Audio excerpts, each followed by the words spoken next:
बिस्मिल्लाहिर्रहमानिर्रहीम। अस्सलाम वालेकुम। एक्टिविटी बेस्ड कॉस्टिंग इस टॉपिक को अंडरस्टैंड करने के लिए हमें पहले ये दो मैन्युफैक्चरिंग प्रोसेसेस को एग्जाम्पलीफाई करना पड़ेगा। हम पहले देखते हैं कि ये एक्टिविटी बेस्ड कॉस्टिंग की ज़रूरत क्यों पेश आई। इसको समझने के लिए हम पहले ये देख लेते हैं कि मैन्युफैक्चरिंग प्रोसेसेस दो डिफरेंट किस्म के हो सकते हैं। One manufacturing process is that जिसमें कि स्टैंडर्डाइज्ड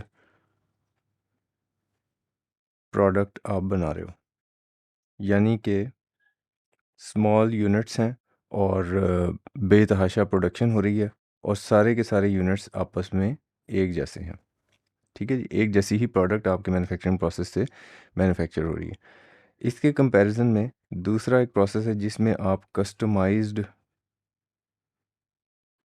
प्रोडक्ट बनाते हैं, मैन्युफैक्चर करते हैं प्रोडक्ट, लेकिन अपने कस्टमर की रिक्वायरमेंट के मुताबिक आप प्रोडक्ट को कस्टमाइज़ कर देते हैं, उसको चेंज कर देते हैं।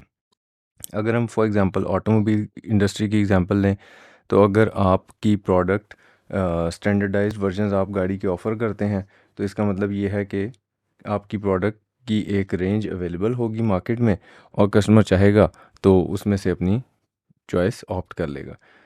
इसके कंपैरिजन में एक ऑटोमोबाइल कंपनी है जो कहती है कि आप मुझे बताओ, जिस तरह की गाड़ी चाहोगे मैं बना कर दूंगा। आपको 4x4 व्हीकल चाहिए है, आपको कलर उसका डिफरेंट चाहिए, आपको सीट्स के लेदर डिफरेंट चाहिए, आपको डैशबोर्ड डिफरेंट चाहिए। So you customise your product according to the requirement of question. तो अब यहाँ पे जो कॉस्टिंग का तरीक़ेकार होगा पहले मेथड में वो डिफरेंट होगा, क्योंकि आप क्या करेंगे, जितने भी ओवरहेड्स होंगे ओवर द पीरियड जो आपने इनकर किए होंगे, वो सारे के सारे को आप सिंपली क्या करोगे, डिवाइड कर दोगे by the number of units produced, और पता चल जाएगा कि एक यूनिट पे ओवरहेड कितना आता है। और डेफिनेटली जैसे हमने पिछले चैप्टर में पढ़ा था, हम पीरियड के स्टार्ट में एक एस्टीमेट बना लिया करेंगे और उस एस्टीमेट की बेस के ऊपर ओवरहेड का अप्लाइड रेट निकालेंगे और अप्लाइड रेट को प्रोडक्ट की कॉस्ट में शामिल कर दिया करेंगे। जबकि यहाँ पे ऐसा नहीं होगा। यहाँ पे हर प्रोडक्ट चूँकि एक डिफरेंट मैन्युफैक्चरिंग प्रोसेस को एक्सपीरियंस कर रहा होगा, और हो सकता है एक डिपार्टमेंट में उसके ऊपर टाइम ज़्यादा लगे या एक डिपार्टमेंट में हो सकता है कम लगे, तो कस्टमर की रिक्वायरमेंट के मुताबिक। तो इसका मतलब ये है कि यहाँ ये जो प्रीवियस मेथड हम अडॉप्ट कर रहे थे, ये अब ये वाला मेथड यहाँ पे नहीं चलेगा। यहाँ पे आपको फिर देखना पड़ेगा कि एक पर्टिकुलर प्रोडक्ट ने कितना रिसोर्स कंज्यूम किया है किसी डिपार्टमेंट का। सो इसलिए एक कॉन्सेप्ट डेवलप किया गया कि जनाब ऐसा करेंगे कि हम कॉस्ट को डायरेक्टली प्रोडक्ट से लिंक नहीं करेंगे, बल्कि हम कॉस्ट को लिंक करेंगे एक्टिविटीज़ के साथ, कि क्या क्या एक्टिविटीज़ परफॉर्म की जाती हैं और हर एक्टिविटी की कॉस्ट क्या है।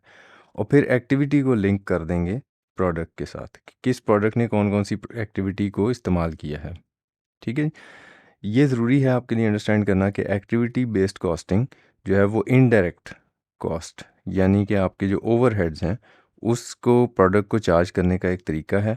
और ये सिर्फ उन सूरतों में इस्तेमाल होता है जहाँ पे आपकी प्रोडक्ट कस्टमाइज्ड हो या बहुत ज़्यादा wide range variety of products हो आपके पास, और हर प्रोडक्ट जो है वो एक डिफरेंट तरीके पे मैन्युफैक्चर हो रही है, उसके ऊपर कॉस्ट जो है वो डिफरेंट आ रही है। तो अगर हम प्रीवियस मेथड को फॉलो करेंगे तो वो गलत हो जाएगा। सो कॉस्ट को डायरेक्टली प्रोडक्ट से लिंक नहीं किया जाता, बल्कि एक्टिविटी से लिंक कर लिया जाता है। फॉर एग्जांपल अगर इंस्पेक्शन कॉस्ट है, तो आप लेट से आपका एक आइटम है जिसके ऊपर क्वालिटी कंट्रोल का बंदा पेंट वर्क को इंस्पेक्ट करता है, और जो पेंट वर्क है वो कस्टमर की रिक्वायरमेंट के मुताबिक है। लेट्स से वो मेटालिक पेंट होता है या वो नॉर्मल पेंट होता है।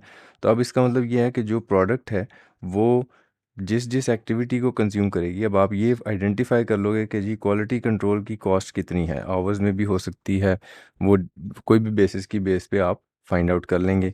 इसी तरह पेंट जॉब जो है उसकी कॉस्ट एक्टिविटी से लिंक कर देंगे कॉस्ट को, और फिर देखेंगे कि कोई भी प्रोडक्ट जो मैन्युफैक्चर हो रही है वो उस एक्टिविटी को कितना कंज्यूम कर रही है।